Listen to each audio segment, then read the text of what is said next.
හැමදාම ඔබ උදේ පාන්දර නැගිට්ටම තමන්ගේ ජීවිතය තථාගත බුදුරජාණන් වහන්සේට පූජා කරන්න. මාගේ ජීවිතය බුදුරජාණන් වහන්සේට පූජා කරමි, පූජා වේවා කියලා 3 පාරක් කියන්න.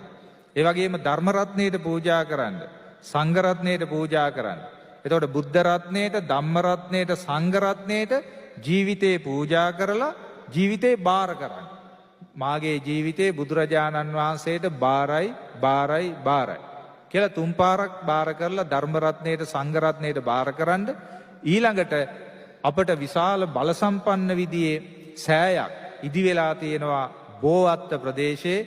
ඒකට අපි පුණ්‍යානුමෝදනා කරනවා අපේ පූජනීය ලොකු ස්වාමින් වහන්සේට. ඒ තමයි අඟුලිමාල මහරහතන් වහන්සේගේ ධාතුන් වහන්සේලා 19ක් නිදන් කරලා තියෙනවා. ඒ නිසා තමන්ගේ ජීවිතය අඟුලිමාල මහාසෑය රජාණන් වහන්සේට පූජා කරගන්න, බාර කරගන්න. ඔන්න ඔය කියන කරුණු උදේටත් රාත්‍රී නිින්දට යනකොටත් ඔබ කරගන්නවා නම් බාහිරව එන ගොඩාක් උපද්‍රව වලින් ඔබේ ජීවිතය බේරගන්න පුළුවන්. ගමනක් බිමනක් යනකොට වාහනයට නැගලා බුදුරජාණන් වහන්සේට ජීවිතේ පූජා කරලා පිරිත් ටික සජ්ජායනා කරලා දෙවියන්ට පින් දීලා යන්න පුරුදු වෙන්න. ඔන්න ඔය වගේ කරුණුත් මේ අතරවාරයේදී සිදු කරගන්න. ඉතින් ගොඩාක් අපිට කරුණු කාරණා සඳහන් කරන්න වෙලාව නෙමෙයි මේ වෙලාව. ඒ නිසා මේ ලැබිච්ච කාල සීමාවට අනුව මට උවමනා කළේ පළමුවෙන්ම විශ්වාසය ඇති කරගන්න.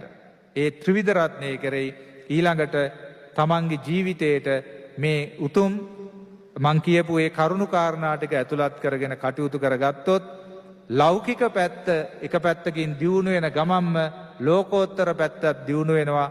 ඒ දෙකෙන්ම අවසාන වශයෙන් ඔබට සුගතිය අත්පත් කරගන්න, ඒ වගේම බුදු කෙනෙක් අපිට දේශනා කොට වදාළ ඒ උතුම් නිවන් මගට යොමු වෙන්නත් වාසනාව තියෙනවා. ඒ නිසා පින්වත් මේ සියලු දරුවන්ට තුනුරුවන්ගේ අනන්ත ආශිර්වාදයෙන්, දළදා හාමුදුරුවන්ගේ පිහිට ආරක්ෂාවෙන්, මහාසෑයේ අනුවාසින් බලයෙන්, අඟුලිමාල මහාසෑයේ අනුවාසින් බලයෙන් එළඹිලා තිබෙන එළඹීමට තියෙන සියලු බාධක කම්කටොළු දුරු වෙලා තමන්ගේ ජීවිත යහපත් කරගෙන වාසනාවන්ත අනාගතයක් උදා කරගන්න වාසනාව ලැබේවා. උතුම් චතුරාර්ය සත්‍ය ධර්මයේම අවබෝධ වේවා. සාදු සාදු සාදු.